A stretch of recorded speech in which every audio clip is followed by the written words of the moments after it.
Today, you can track a cheap smartphone anywhere on the planet with pinpoint accuracy. Yet a 300-ton commercial airliner can simply vanish.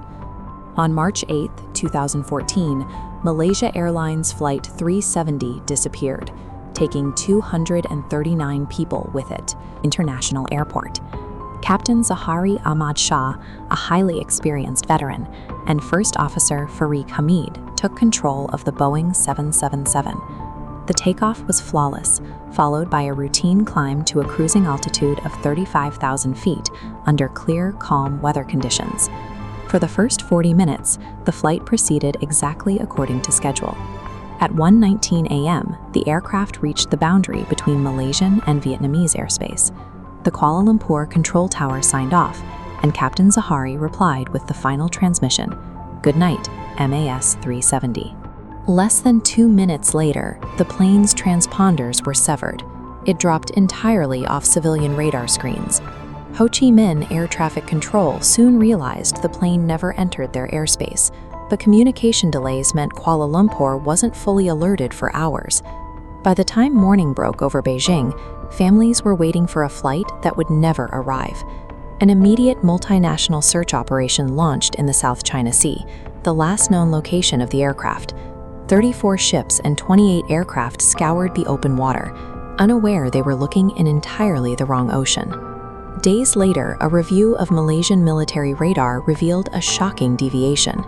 As this map illustrates, instead of continuing to Beijing, the aircraft made a sudden, manual 180-degree turn back over the Malaysian peninsula. It then navigated precisely along the Thai-Malay border, slipping between primary radar jurisdictions, heading west into the open Andaman Sea. This sequence of complex, evasive maneuvers points to manual intervention, replacing the theory of a sudden mechanical failure with a flight path defined by deliberate navigation. After the transponders went dark, a single digital tether remained. A satellite data unit on board the plane rebooted. Over the next 6 hours, it sent automated empty logon requests, or handshakes, to a satellite roughly every 60 minutes. Looking at this diagram, engineers used the time delay of these signals to calculate the exact distance between the satellite and the plane at the moment of each transmission. This math generated 7 distinct arcs, tracing the plane's path directly south. Flight 370 flew in silence into the most remote region of the southern Indian Ocean, continuing until the engines consumed the last of their fuel. Investigators considered a catastrophic accident or electrical fire that caused rapid depressurization, incapacitating the crew and leaving the plane on autopilot. They examined the possibility of a hijacking by rogue actors, prompted initially by 2 passengers traveling on stolen passports, though international authorities largely dismissed their involvement in terrorism. Finally, the manual turns, and a similar simulated flight path recovered from the captain's home flight simulator pointed suspicion toward deliberate action by the pilot.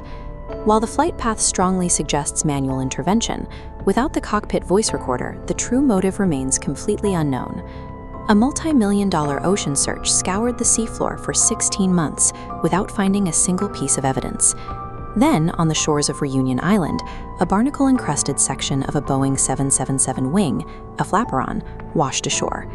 Oceanic drift analysis traced this specific debris back across the Indian Ocean to the exact crash zone predicted by the satellite arcs.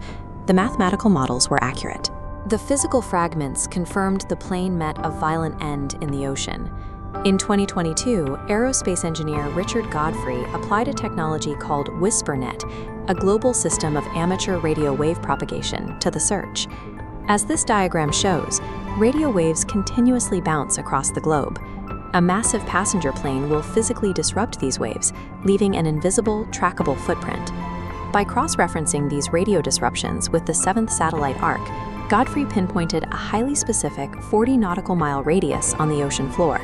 This reframes the investigation, reducing an impossibly large oceanic haystack down to a microscopic, targeted grid. We know the mathematical path. We have recovered its wing fragments. We know the exact timeline. Yet we are still missing the airplane's main fuselage, the black boxes, and the 239 people who vanished alongside them. Even with new technology narrowing the search grid, It remains uncertain if the ocean will ever yield the final resting place of Flight 370. Until the black boxes are recovered, the final hours of this flight will remain an enduring mystery. A technological marvel swallowed by the one place on Earth we still cannot see.